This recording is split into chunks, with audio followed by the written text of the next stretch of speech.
Welcome to a new episode of Last Call Baseball, number 143. I'm Dorian, and welcome to the hot stove. Did you hear? All-star second baseman Jorge Polanco was traded to the Seattle Mariners. Things are heating up in baseball's offseason, and we're going to break down that trade and the possibilities of the Seattle Mariners making a World Series run.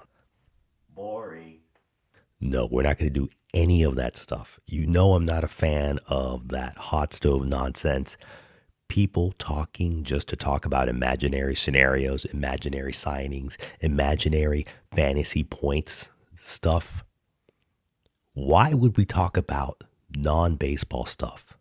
Just pure nonsense when there's actually baseball being played.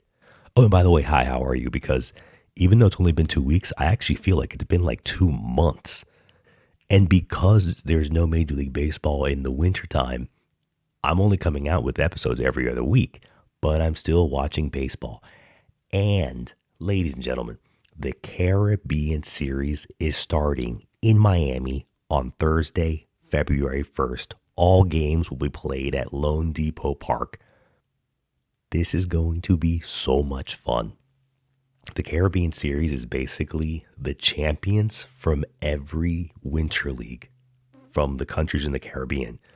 So there's going to be the representative champion from Venezuela, from the Dominican Republic, Puerto Rico, Mexico, Panama, Curacao, and Nicaragua. And for any of you who are football fans, it's an international competition just like the UEFA Champions League. But the UEFA Champions League, it's from the fall to the spring into the summer. The Caribbean Series, it's a baseball series. It's condensed into just 9 days. So by the time you listen to this the whole competition is going to be over. And the first game to start the Caribbean Series 2024 is going to be Nicaragua versus Puerto Rico at 10:30 in the morning, Thursday, February 1st.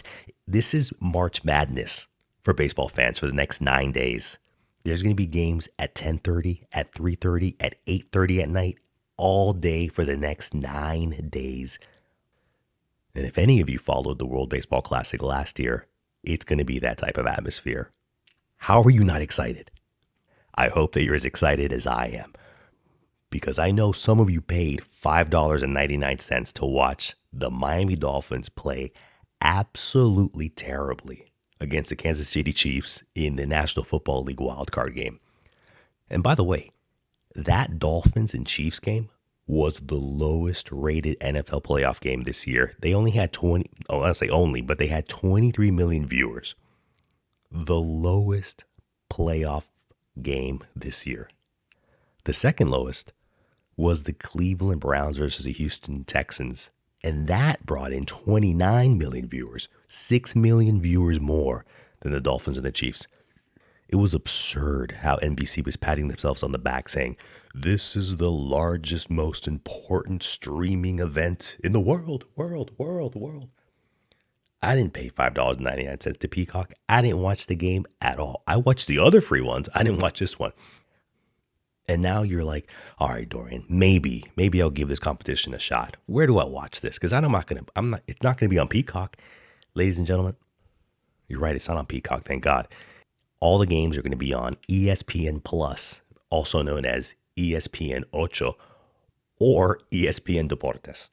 So again, if you're going to pay $5.99 and then forget to cancel your subscription to Peacock for that terrible football game that the Dolphins played, I think you can afford to watch really fun baseball, real baseball, and not worry about Jorge Polanco or Blake Snell not signing with anyone or all this nonsense, just talking about baseball. Less talking about baseball, more watching about baseball. I love baseball. You love baseball. And our next guest is also a huge fan of baseball. This week, we're joined by our special guest, Representative Justin Wilmeth, member of the Arizona House of Representatives from the 2nd District. Representative Wilmeth, welcome to Last Call Baseball. Thanks for having me. I'm a huge baseball fan, so this might be one of my favorite interviews ever. We'll see how it goes. No pressure, of course, on me. Exactly.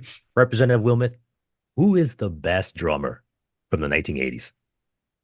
Wow. Well, I think that begins and ends with, and I don't remember his name, but you've got the one-armed drummer from Def Leppard. How do you Wow. compete? How do you I compete? I'm going to tell you, I didn't think you were going to go that way, and I I bring this up because the my crack research team composed of 100 interns tells me that you were in a Phil Collins music video in the 1980s. I was. It was. I guess it was actually 1990. It was. The name of the song was "Do You Remember?" It was off his I "But do remember. Seriously" album, which I think dropped in 1989. So that's fine. But yeah, I my first career was as a child actor in Southern California. So I did that stuff. I did plays and commercials, and I went to a bunch of Dodger games, Dodger Stadium as a kid. So that's where I, developed a love for baseball. Obviously. So if you're a child actor in the late 80s, I'm guessing that you were maybe, I don't know, because Hollywood is a very different place. Were you running around with the Brat Pack with Corey Feldman and what is it, led down the wrong path by people like Charlie Sheen and maybe Wally Ringwald?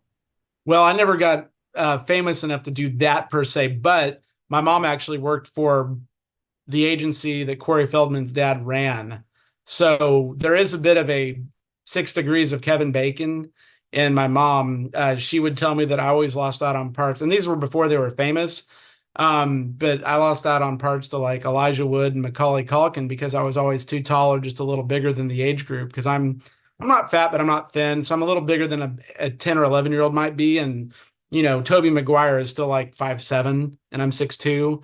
So I went out on a lot of stuff where I just wasn't the right size for what they're looking for. That happens a lot in Hollywood. So my career is kind of like the Buffalo Bills in the Super Bowl, like almost.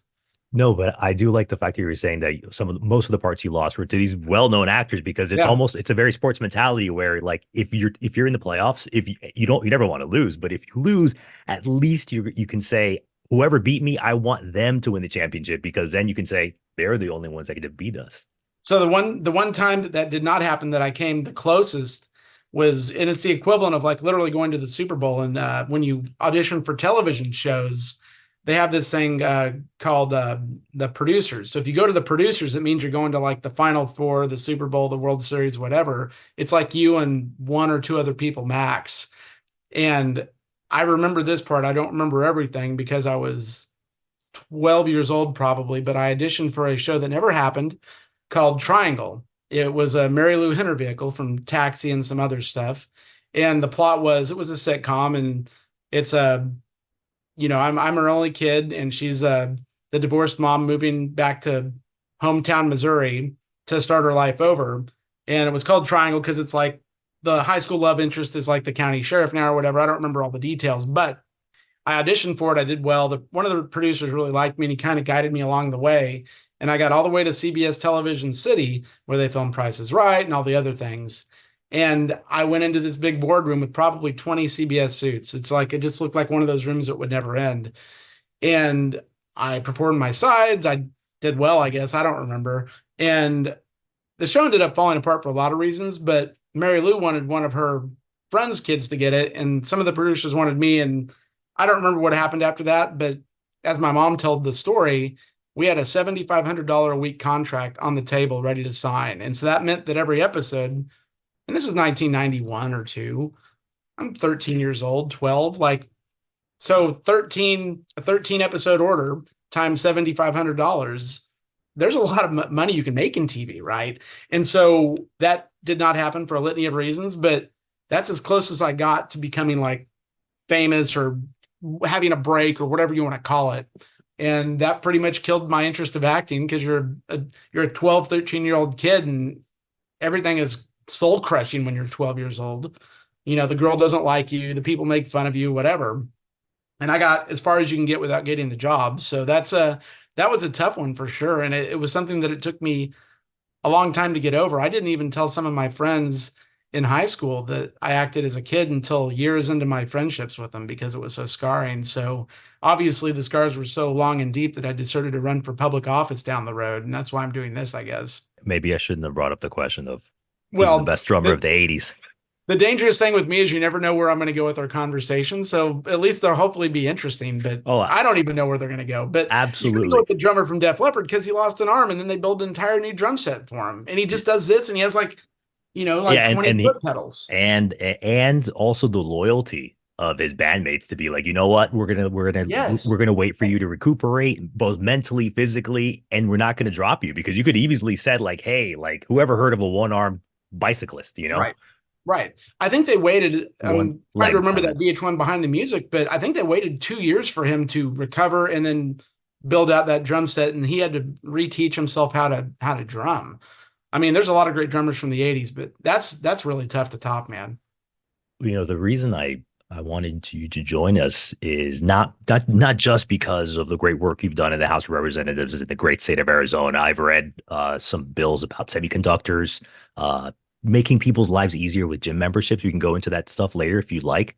But you, sir, are huge. And I'm looking at your office. You have the old school Arizona Diamondbacks banner, and I think that the logo it came out like in 97, 98. That's some retro stuff. So look, man, like you pay attention to baseball logos, like it seems like half the league has red in some fashion. And so, and of course, I know you viewers can't see this, but it's the old turquoise and gold, or turquoise and copper and purple, rather. And I just love that look because it's unique for Arizona. It's literally our state colors and our state mining and all of these things. And it's not that the red in the sand was bad. Now I know they're adding in some turquoise, which I do like, but it's just not as unique as what we had the first decade or so as a franchise. So I wish they'd go back to it, but they're convinced that purple doesn't sell. And I'm thinking right across the street is the Phoenix Suns, and there's nobody in Phoenix that has a problem wearing Suns stuff. And by the way, for our viewers at home that are not viewing this, I've also got the throwback pennants of the Phoenix Suns and the Arizona Coyotes. I love those old logos. So I guess I'm just a retro guy.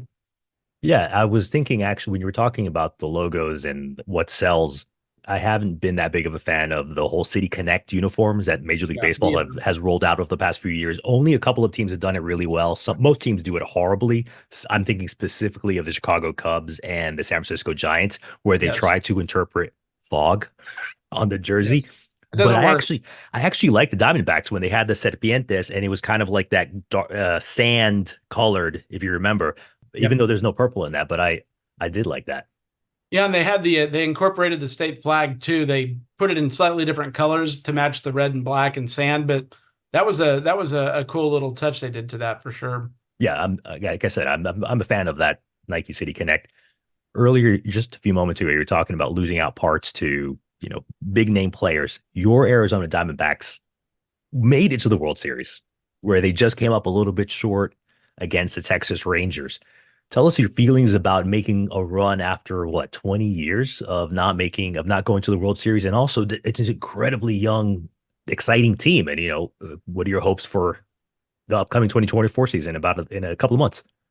Right. So last year was a surprising year in a lot of ways for the Diamondbacks. They started off pretty well, and then I'll probably fudge the numbers a little bit because it's been 6 months, but they come out of the All-Star break like 2-14. They pretty much collapsed. And I'm thinking like, well, they're young. This is progression. This is a multi-year rebuilding project. Baseball is a tough sport to turn around and win quickly at. And I understand that. I've been watching baseball games for 30 some odd years now.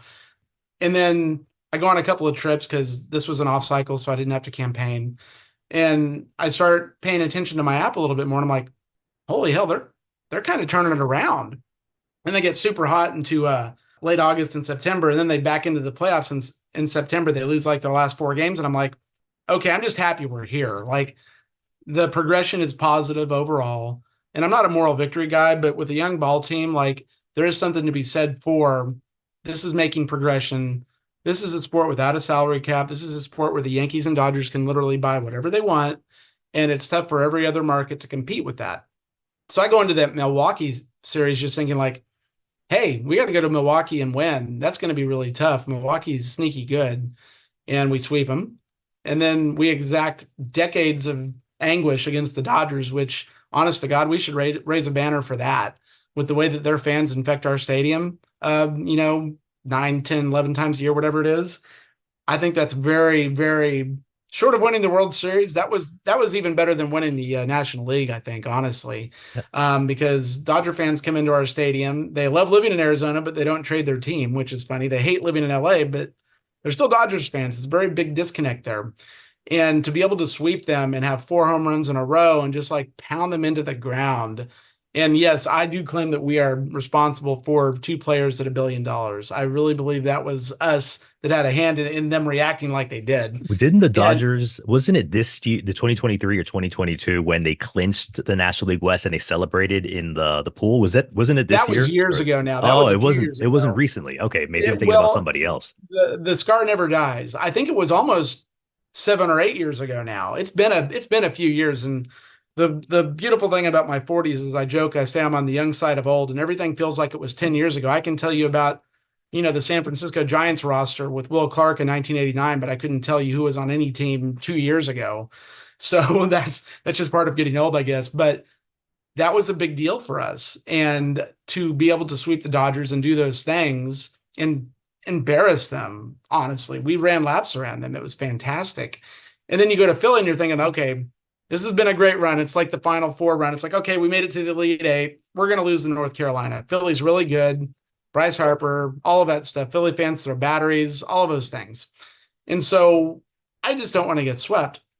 And then it looks like, yep, this is it. We got to go to Philly and win two more. There's no way. And that wasn't an indictment on the Diamondbacks. That's just as a baseball fan, the realization of how important home field advantage is against a very good team with very good offense. And so I'm like, force it to 7. That could be fun. A young team that you have under contract for the next 3 to 5 years for the key elements, right? And they ended up winning that series. And so go to the World Series and we lose in 5 to the Rangers. I was at game 5.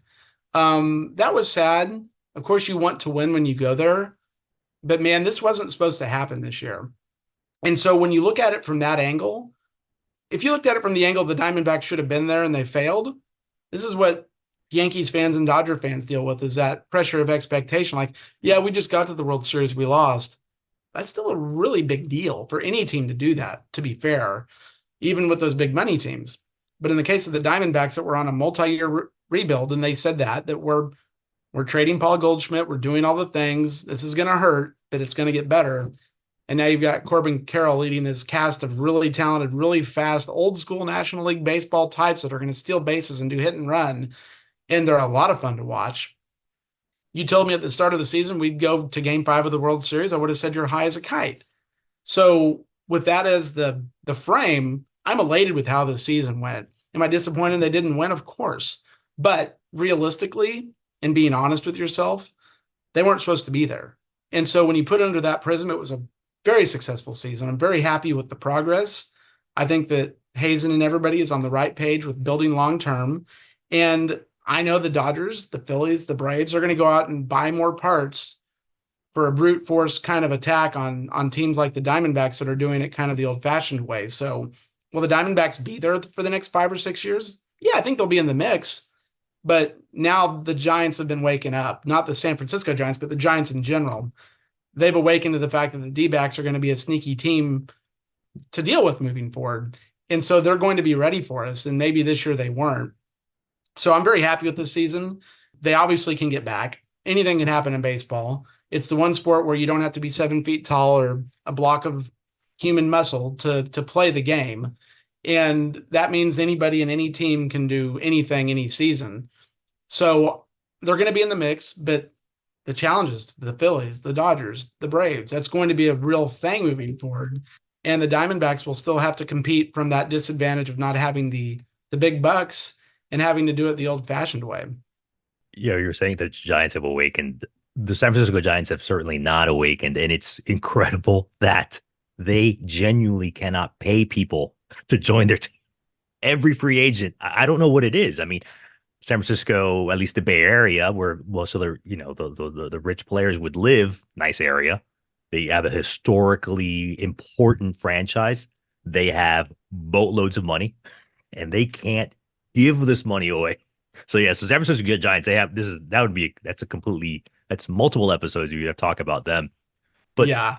I love that the Arizona Diamondbacks have played and they've taken advantage of the new rules, especially with the bigger bases to encourage stealing, because I was not a fan of the, let's say, circa 2018 like type of New York Yankees teams, like three true outcomes, strikeout, home run, whatever. I'm like, there's no fun in that because even I'm obviously I'm a big baseball fan, but I also just love watching good baseball. And it drives me crazy when why don't you add another variable to the pitcher to how what the catcher's thinking when you're trying to get your booty on base and Yep. make chaos happen. Talking about the Yankees buying players and stuff, but the Yankees are still playing baseball as if it's 2018. They're just a big bunch of plotters with zero. I mean, they don't have a Corbin Carroll anywhere in their system. Maybe Jason Dominguez, but this is not a Yankees thing. I'm a big Right. fan of Corbin Carroll, and he really has lived up to all the hype. I love following minor league baseball, and I kept hearing his name on podcasts and everyone saying this guy. And when he became what is it? It almost reminds me of the Atlanta Braves when Ronald Acuna Jr. He was a super hyped up prospect, and when Brian Snitker changed his lineup to put Ronald Acuna Jr. at the top of the lineup, that changed the Braves. And when I saw what the Arizona Diamondbacks did with Corbin Carroll and said, we're going to put you to the top, you're going to be the tone setter. That's when I think Arizona really was able to fulfill. They exceeded their expectations. Let's just say that when Corbin Yes. Carroll was given the bat to lead off every game. Yeah, and he's a very special, talented player. He's fast. He's like an And old he's school so 5 tool small. guy, He and just like he's we were so saying, he's small. so small. I was It like, doesn't how is matter in this? baseball, Yeah, man. It's like Altuve a few years ago with the Astros. Like this dude should not be a professional player, and he's like 5 foot nothing, and he's arguably one of the best players of that 4 or 5 year stretch that the Astros had, or still having, I guess. But Carroll is one of those guys, and he's a throwback to more traditional baseball. And I love home runs as much as the next guy. I mean, I remember 1998, McGuire Sosa, that was amazing. I was 19 years old, so that was a big deal. I remember the strike in 94 that led to baseball needing to overclock itself into home runs to kind of save the game. And that was awesome. But I got to tell you, I love knowing that the Diamondbacks are a club that can beat you smartly through running, through hit and run, through other things. I love a good double just as much as a home run, man. You give me a short left center field double that pops in the Bermuda Triangle between shortstop and the outfielders, and it goes to the wall. Like that's amazing. And that's just as exciting to me because there's nothing the defense can do about it, and your guys are running the bases in that moment. And a home run, well, it's over the fence. It's like the play's dead, the guy's running home, and that's it. But with those bloops or those short pop ups that bounce in between players, like they've got to get the ball. And until they get the ball, the players are going to keep running. And the Diamondbacks, they're going to be one of the strongest teams in baseball doing that over the next 5 to 7 years as these guys are young. And like I said earlier, from my understanding, all under very affordable contracts for multiple years. I hope that the front office from the Arizona Diamondbacks takes inspiration from a lot of from now. I think it's becoming a trend where teams identify this one person, this one guy, or these two guys are going to be potential all stars, and let's stop this nonsense. Let's offer them a 5-7 year contract and for super under market, even though they'll get overpaid because they're such young men. But in reality, the club it gets so much more dividends because they're able to keep an all-star level player under contract for a ridiculous sum of like $5 million a year. Right. As we see, Ronald Acuna Jr. had that happened, but and a bunch of other players, and so maybe they should just do that with Corbin Carroll. No, I was going to just agree with you and say, and maybe on the front end that seems expensive or whatever, but if you sign a Corbin Carroll to I'll just start a 7 year extension, and he's at the age he's at now, and he's still a kid, like you're going to have the prime, even if you can't keep him down the line, you're going to have his best years. And so the Diamondbacks should probably overpay a little bit on the young end, knowing that by that year 7, this guy's going to be worth gobs more. And maybe he'll stick around because he wants to be Mr. Diamondback. But even if he leaves, the speed's probably going to be going at that time too. So what are you going to lose? Absolutely. I mean, imagine like again, Ronald Acuna Jr. I think he's in line to be earning something like $15 million this year. An MVP earning $15 million. That's peanuts. The last thing I wanted to say, It's a but bargain. yeah, the I remember I love watching highlights on MLB TV for some teams or games, or I love following players like Bobby Witt Jr. with the Royals, or obviously Corbin Carroll with the Arizona Diamondbacks. I think it's when the Atlanta Braves are out in Arizona, because obviously the Arizona games are later. There was a couple of games I watched, and I was astounded by the Arizona Diamondbacks outfielders. They have speed to burn. I was like, I remember one, I don't know who it was, but I think it was against the Braves, and I gasped. I'm like, who in the heck are these guys? They were just unbelievable ball hawks. And I wasn't saying, oh, these guys are going to the World Series, but I was like, those outfielders, whoever the heck they are amazing, and they make their pitchers look a lot better. They're just the speed and the youth on this team, and obviously I think this year we kind of had the coming out party with them, but they really are a throwback to way baseball. I'm not going to say the way baseball should be played. There's so many different ways to play the game, but it really is a throwback to old school teams. You think about, I don't know, I think about the Cardinals in the 80s are so fast on that turf. There's multiple ways to be successful in baseball, and it doesn't just have to be a bunch of home run hitting first basemen. And the Diamondbacks figured it out. And their outfield is legit, very good defensively, very quick, as you said. And they've got some guys that can swing it. And you don't need a guy on the lineup that's hitting 54 home runs a year, because you're going to get it done through small ball, moving the ball around, a single, and then a stolen base and a double drives in a run. At the end of the day, guys, like, that's still a run. You could still win the game 1-0, and you had 0 home runs. So we're kind of in a different era of baseball. And if you know anything about baseball history, obviously there's different eras. There's live ball era, the dead ball era, the steroid era, all of those things. And like tree rings on a tree, those are all different forms of baseball, and they're all important. People are like, well, these steroid users shouldn't go to the Hall of Fame. I'm like, well, none of it was illegal. That's baseball's fault. The IOC banned this stuff in the 70s and 80s. So baseball leadership, and this is well before C League. This is, under Faye Vincent and other people before him. They could have gotten rid of this stuff a long time ago. I think we have to just hold up our hands and say, this is the steroid wing, and McGuire and Clement, all these guys are going in, because it's stupid to hold them out. I'm getting off track, but the point is that there's different eras of baseball, and we're into another era of baseball that we haven't defined yet. But I do hope it's kind of what the Diamondbacks are doing, which is entertaining, small ball, moving around, fun, fast baseball.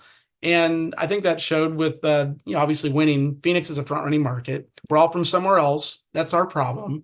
People come here and keep their loyalties, and you have to overcome that. And the only way you overcome that is tremendous success. So the Diamondbacks need like 5 World Series runs to like get these idiots stop being Dodger fans that live in Phoenix, So, but I hope that we're in another era of baseball, and it'll be interesting to still see home runs, but see singles matter and stolen bases. I love that the stolen base is back. That is fantastic for the game, because it's one of those things like, oh, in this 3-second span, he's either going to be tagged out or make it. And that's something we hadn't had in 25 years. Absolutely. Yeah, you're preaching to the choir here. I love history. What is Representative Wilmeth's origin story when it comes to baseball? Because as you said, you were a young man, you're almost a super breakout star in LA. But to the detriment of maybe you and your parents' bank accounts, but now it's for the fortunate people, the good people of the second district of Arizona. And obviously you're older than the Arizona Diamondbacks. What was your original fan base, and then how did you become a Diamondbacks fan?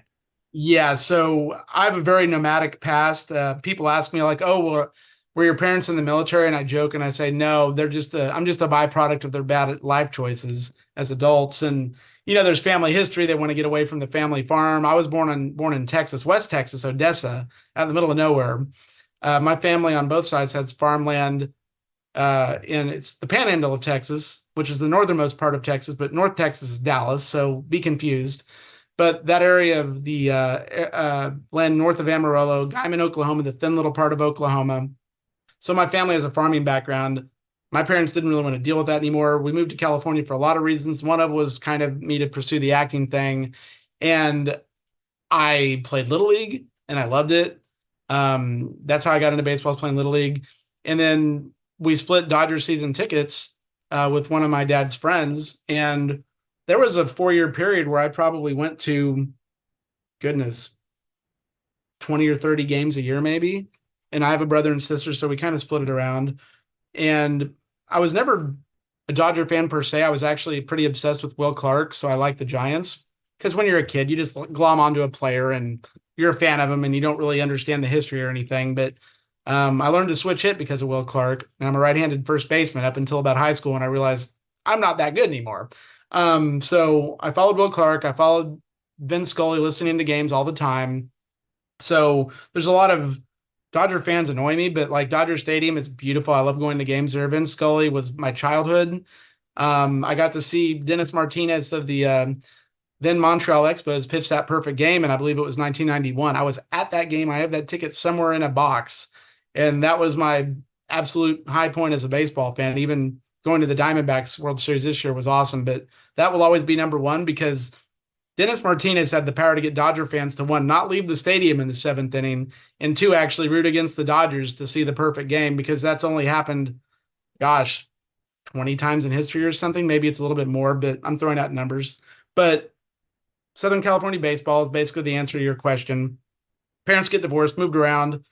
I lived in Colorado for 1 year and then Oklahoma City for 20. And going back to history, Oklahoma historically was a Cardinals state. That's before the Royals and Rangers got there in the 60s and 70s. So Oklahoma now is this amalgam of Cardinals fans, Royals fans, and Rangers fans mainly. And I am still a National League snob, even though the game is kind of the same on both ends now. And I pulled out a map when we moved to Oklahoma City because that was not my part of the state. My family's way northwest. And I realized that the Cardinals were the closest National League team. And I was like, okay, I'm a Cardinals fan. And so for 20 years, I rooted for the Cardinals. And I jumped on that in 1995, right before they exploded. I did it on geography alone because the Cox Channel 3 would air Rangers games and Cardinals games. And so I got to see Cardinals games because we were in their territory for the TV rights. So I was a huge Cardinals fan for the Pujols era, Scott Rowland, Carpenter, all of those guys. And I still have an affinity for the Cardinals. It's like the Cardinals are like, that gal you had a good relationship with and it just didn't lead to marriage, but you're still a fan and you still talk to him from time to time. Like when I moved here in 2015, I loved Arizona. I went through a divorce myself. I wanted to move somewhere for myself.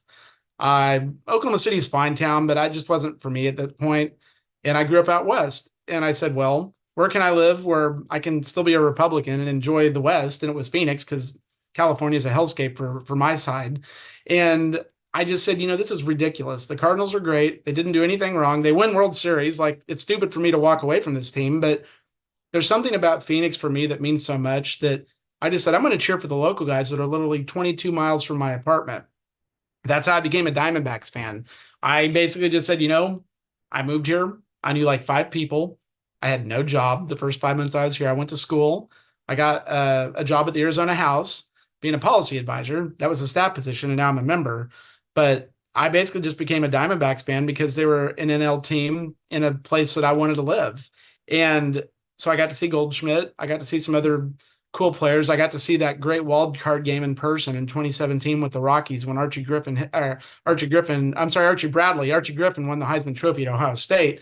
Archie Bradley hit that triple. I had never heard that stadium that loud. It was ridiculously awesome to see that event. And of course, then the Dodgers beat us in the next round, which we've already went over. But so the answer, as long as possible as I can make it, is that I moved here and I just love Arizona. And I said, I'm going to be a local guy. I don't want to be that guy that's a Phillies fan that lives in Phoenix or a Dodgers fan or whatever. I could have stayed a Cardinals fan. There's a lot of Missouri people here, but like there's a 2-hour time difference most of the year. I can go to games here for $25, $40, whatever it is. And I said, I'm just going to do this because I didn't have any animus toward the Diamondbacks. Like if I had moved to Philadelphia for work or something, like, I could never be a fan of any of those teams. And I'm sure the people listening from Philadelphia will hate me now, but they throw batteries at Santa Claus, so whatever. They do have good food in Philadelphia, though. They do. I love the city of Philadelphia. Not their sports teams. I'll have to sneak in. But the point is that I just decided this is home for me. This is the move that is for me. And I just became a Diamondbacks fan. And it's been fun cheering for a local team as an adult in a place where you literally chose to live. And it wasn't like, I grew up here because of my parents and I'm just going to stay here. And so there's a lot to it. And it's not just baseball, but I don't regret it. And yeah, the Cardinals are traditionally better and I don't mind it when they do well, but I'm a D-backs fan now. And That's kind of cool because when we are successful, there's not a lot of us, and the people that are fakers. And I know, again, you can't see this, but you're also, it seems to me, you're also a big fan of Arizona State because I see the Sun Devil logo. You have some football helmets there above Yes. your cabinets. Yes. And the crack interns here were telling me that you were also doing a master's degree or already finished potentially at Arizona State in global politics. Are you going to write your thesis on baseball as American foreign policy? Ooh, that's a hell of an idea. So I went, everything about my life is the non-traditional road. You graduate high school, you go to college, you get done at 22, you get married, you have a kid at 25, you settle into your mortgage and your cubicle, and that's what you do for the next 40 years. This sounds like the Fight Club film. Yeah, 100%. I'm the guy that took the road less traveled consistently. I watched out of Oklahoma State. I worked odd jobs. I worked at a TV station, got fired from there for trading shifts. I helped one of my friends run for office in Oklahoma, and that's how I got into political staffing and campaign stuff. And I didn't finish school for a long time. And so I got my undergrad through ASU's online program when I lived in Oklahoma City. And that was because I had a good job at the state capitol writing speeches and press releases for the Republicans at the Oklahoma House there. And that kind of began my interest in my love affair with Arizona, really, in earnest, was doing that through ASU because in my mind it was like, well, okay, it's online, sure, but they're a good school. I grew up in the Pac-10 area, Pac USC, UCLA games. The Rose Bowl was 10 miles from my house, all of that. Also known as And the Pac-2 now. USC killed the conference, but that's an entirely different podcast.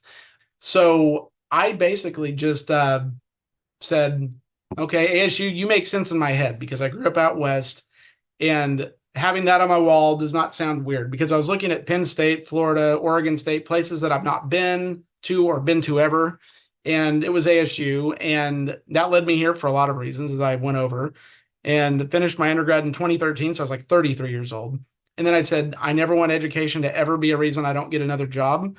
And so I finished a Master of Public Administration in 2019. And the degree you're talking about, because I'm absolutely insane and a glutton for punishment, is a Master of Arts in Global Security, which is that foreign policy, international affairs. So I've always had two big loves in life, and that was baseball and politics and like geo-governance. And I tell people all the time that when I was 12, 13 years old, I'd come home from school and my little 13-inch TV set, I would watch Crossfire on CNN and then ESPN Sports Center. That is literally my entire life, are those two things. And there's a lot of similarities in sports and politics, very much like football or basketball, going for the rebound and throwing the elbows. But sports is politics and politics is sports, and they lend a lot to each other. And through being involved with sports, playing sports, liking sports, you learn a lot about a lot of things. And it actually lends itself to doing what I do now, crazily enough. And so this December, I will have that other degree finished, and then I'll have 3 degrees from ASU, 2 of them masters. Your listeners can call me crazy if they want, and I would probably agree with them because now I'm overeducated. But I went through a significant part of my young adulthood without a degree, not getting things that I felt I should have got because I had the experience, but you have to jump through certain hoops. The only downside of having 3 degrees from the same school is that then the alumni office is going to expect 3 times the amount of yearly donation. Well, they know better than to do that right now because us wonderful legislators only make $24,000 a year. So you can further question my sanity knowing that. Now that you're a big shot in Arizona, obviously with the House, at least in the House of Representatives, but if we were to take you away from the good people of the 2nd District and say, Representative Wilmeth, you are now General Manager Justin Wilmeth of the mighty defending National League champions Arizona Diamondbacks. What's 1 or 2 things you would do? And remember, you have the power of a general manager. It doesn't have to be firing a coach, signing. It could be anything you want to shape the future of the Arizona Diamondbacks. And I have a big city budget. You can have anything you want. We are in fantasy world here. I love Fantasyland. It's my favorite land. Boy, that's a good one. So I spent a lot of time earlier talking about how I think they're on the right track. And I do believe that baseball is a sport where teams can get rewarded for a 4, 5, 6, whatever year rebuild. And look, the Astros got a lot of junk for the cheating scandal stuff, and I'm not going to touch that. But lost in all of that was the fact that they went down to the screws and they rebuilt their franchise from the ground up, and it's paying off big time. They've been like what in the last 7 ALCSs or some junk like that. So I would stay on the path that the Diamondbacks are on now and that they've been on. And look, if there's an opportunity for like a big name first baseman or a big name that you can get to mix into it that wouldn't mess up the chemistry, I would be all about that. But in baseball, it's one of those sports where that chemistry does matter. And you don't want the team that you have been building for a few years to feel like, well, what, we're not good enough now. You had to go out and get a Barry Bonds, for an example, like a big name like that. It would have to be something that made sense and fit a need. And probably where that would be is not so much on the offensive side, but pitching. The Achilles heel for us this last year was the bullpen, and it cost us the series with the Rangers. That game I went to, the D-backs were in that game. They had multiple opportunities to win that game, and they did not take advantage. And then our pitching ran out of gas. The starters ran out. And then we went to the bullpen, and we instantly gave up the lead. Like, it was over when we went to the bullpen, almost exclusively. If we could have had, and I forget who was pitching that night, I'll have to look and check. But like, if he could have gone another inning or two, we might have won that game and stayed in the series. So I would beef up situational relievers, and I would look for an ace. I think we've got a couple of really good near aces, but I think that you can do a little bit better. And that would probably be what I would overinvest in at this point, is a proven starter. And we've tried to do that with Greinke and with Bumgarner, but they're on the backside, they're injured, whatever it is. So we've tried that in the past when the team was not very good. If you do that now with the lineup that the Diamondbacks have, that could be enough. So I would keep my eye out for that right pitcher that is the right combination of price and success that a team like the Diamondbacks can reel in. And then I think you're in the situation with that youth and those contracts that are locked up for multiple years to where they can be consistently successful moving forward. So that's what I would focus on, is pitching. Yeah, as the self-anointed senior consultant to general manager Wilmeth, that's exactly what I was going to say, that the Diamondbacks need pitching help. They don't need pitching prospects. They need impact immediately, because you put two number 2 starters on that staff, sky's the limit for this ball club. Right now, we really have 2 starters. That's just the honest to God truth. And that hurt us at certain points of the year. And those guys are really good. But if you could get another ace and then like get a solid B-level guy, then all of a sudden you've got 4 quality starters. And I think that's the big thing. And then the bullpen, obviously. You can never have enough good bullpen pitching. I tell my friends with kids all the time, raise them to be a mediocre left-handed relief pitcher, because he will be your retirement fund. He doesn't have to be good as long as he can pitch left-handed. And in another world, I wish I could go back in time and become a left-handed pitcher, because you'll get overpaid. And the left-handed relief pitchers get paid a little bit more than $7,500 a week, which would, you said, you're like, so 100%. Exactly. Yeah. A series of bad life choices, like I said earlier. It's fine. It's exciting. You have an exciting origin story, as these kids would say, with the Marvel and the DC comics and stuff. Representative Wilmeth, we don't want to take up too much of your time, but before we let you go, we want to know, when we go watch the Arizona Diamondbacks, or to go see an ASU football game, or just to enjoy all the loveliness that Phoenix has, especially during spring training, what's your go-to local places when it comes to food, coffee, a drink in the Phoenix area? There's I'll have a couple of answers. One is it's a local chain. They're called Zips, or they're basic sports bars. So if you come in for spring training and you want to just go to a place where the beer is pretty affordable and the food is greasy but good, you go to a place called Zips. There's a dozen or so locations across the valley, from Surprise down to Mesa. So if you're coming to any of the ballparks, you can look at it on your phone and you'll be able to find a spot. And they're family friendly and they're sports friendly, and they'll have games on. So if you go to see the Rangers in Surprise, they may have the spring training game on later that night with the Diamondbacks, for example. So that's a great like casual hangout spot. There's some good like hidden gems within the Phoenix area that's like downtown. There's this place called Rough Rider, and this is a restaurant, and it's kind of a nice date night restaurant, but it's called Rough Rider because it's themed on Teddy Roosevelt. And it's kind of a speakeasy setup. You'll go to this corner that this restaurant's on. It's the corner of Central and Roosevelt downtown. And there's this like 6-story glass office building. And you're like, this isn't where it's at. Where's this restaurant? Well, you go in, you go down to the basement, and the entire basement is this restaurant, right? And it opens up, and everything's rustic and cowboy and that Rough Rider Roosevelt style from, the Spanish American War and all of that. That's a really good spot. They have great old fashions and you can get a good steak. So if you want to come to Phoenix and spend a little bit, that's a great like hidden secret. That's like a really good restaurant. Probably not for the spring training folks, but if you want to come down for a night and have a really good dinner, that's a great spot. And then there's some great drinking places along the way that are around the ballpark. Marley's is another local place. It's a sports bar too. Dan Marley, the basketball player for the Suns back in the day, that's his establishment. It's And the another good Miami solid Heat. sports And he was bar. also Miami Heat icon, by the way.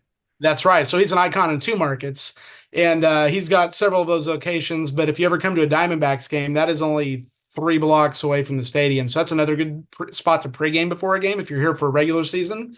So those would be the places I would tell the spring training crowds to probably go check out. But if you want something totally unique, you go to Rough Rider because it's kind of a speakeasy. You kind of got to look for it. Yeah, it's a little pricey, but the drinks are good and the steaks are great.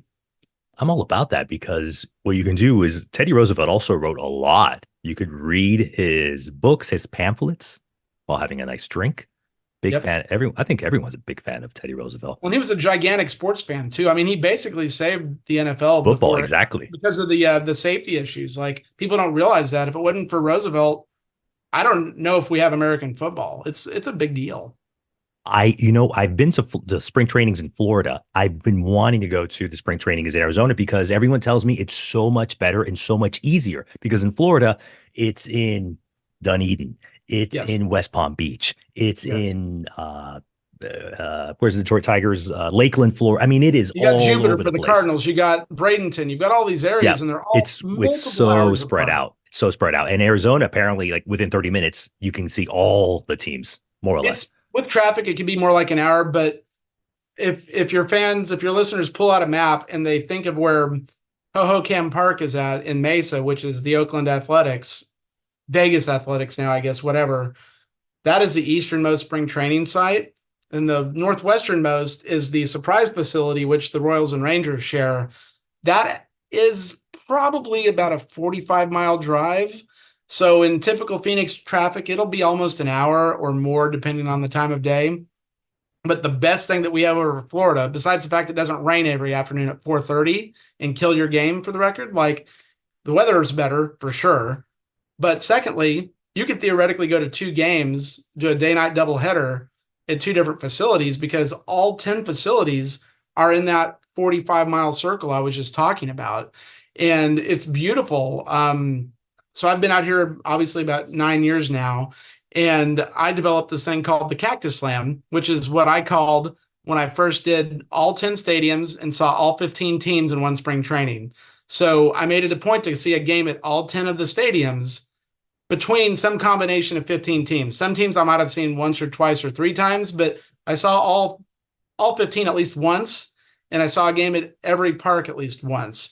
And that takes some doing. It took me most of spring training to do it, and I would sit with a calendar and I would circle the games I was going to try to catch. And so I pulled that off. But if you guys come out for spring training, you come out for a Saturday game, you can go to a 1 o'clock game in Goodyear, and you can go to a 7 o'clock game at Camelback Ranch, 10 miles up the road. You can't do that in Florida, period. And they'll never be able to do that because of how spring training is set up there. Here it's consolidated. We used to be in Yuma.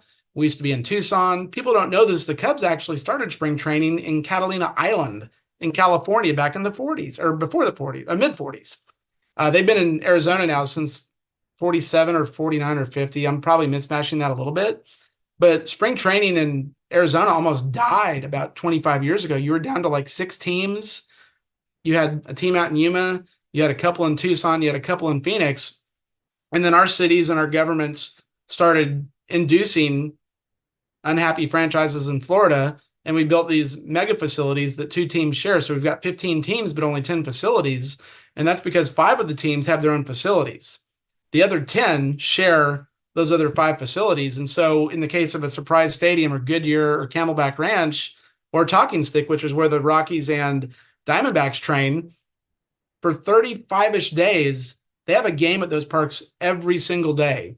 So the Diamondbacks play on Monday, the Rockies will play there on Tuesday. The Diamondbacks will play there on Wednesday. They alternate. This happens at all of those stadiums I was just talking about. So if you want to see the Rangers one day and you want to see the Royals the next, you can stay in Surprise and do that. So we have an inherent advantage over Florida weather, of course. We don't have the bugs like they do. We have scorpions, but they're not flying around you. And then you have the ability to see multiple games in the same day, which I have done because I am that kind of baseball lunatic. So that's the best thing we have. Cactus League is amazing. And it's in March, right before the weather really starts to get hot. It's about 73 degrees, a little chilly in the morning. Bring a pullover, light jacket, and by lunch that's off, and you're ready to go to the ball game. And again, I've done this, like I call it the StubHub rodeo, where I'm just like, where's the $8 ticket today? And I'm like, I'm free at 1 o'clock. What game am I going to? And if you're open to seeing teams you don't care about, like the Mariners and Brewers, well, you can see the Mariners and Brewers for $8 or $15 and get a great ball game and a great afternoon at the ballpark, as long as you're not married to seeing a certain team. So I actually don't go to a ton of Diamondback spring training games because I can find bargains going to Peoria to see the Mariners or Padres, for example. So it's really cool to see all of that. And again, I can be home in 20 minutes. That's awesome. Representative Wilmeth, your baseball stump speech has sold me. You have my baseball vote. So there you go. You have one baseball vote here. Commissioner is next, baby. Exactly. I want to thank you for joining us. Let us know where we can find you, whether we want to share anything on social media, website, whatever you want. Yeah, so it's pretty easy. Instagram, Twitter, and Facebook is all at Justin Wilmeth AZ. So it's JustinWilmethAZ.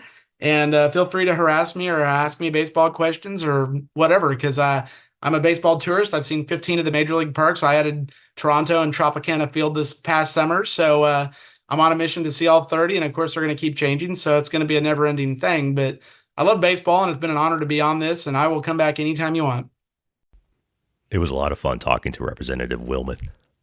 By the way, the crack last call baseball research team, who all returned from their 7-week holiday, told me that Rick Allen is the one-armed drummer from Def Leppard. I knew it, but I didn't know it during the conversation with Representative Wilmeth.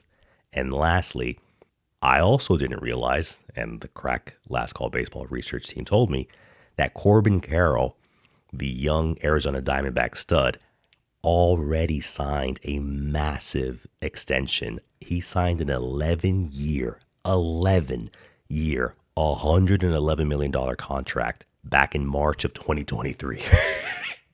That, I can't believe that was all on me. So the Diamondbacks did something smart by signing Carroll to a very long contract. So congratulations to Corbin Carroll, and congratulations to the Arizona Diamondbacks for having that beautiful union for at least for the next 11 years, hopefully. I may not have remembered Rick Allen's name or that Corbin Carroll already has a humongous contract, but I do know what I've been drinking while I was thinking about this podcast, being excited about the Caribbean series. What I have in my hand is called Mead and My Crew, not CREW, but Mead and My Crew, CRU. It's a Grand Cru from a good American local brewery called Full Distance Brewing in Stafford, Virginia. So cheers to you and your crew, or whoever you're going to watch the Caribbean series with. We might meet again sooner than 2 weeks, but nevertheless, thanks for listening to Last Call Baseball. Be great and get home safe.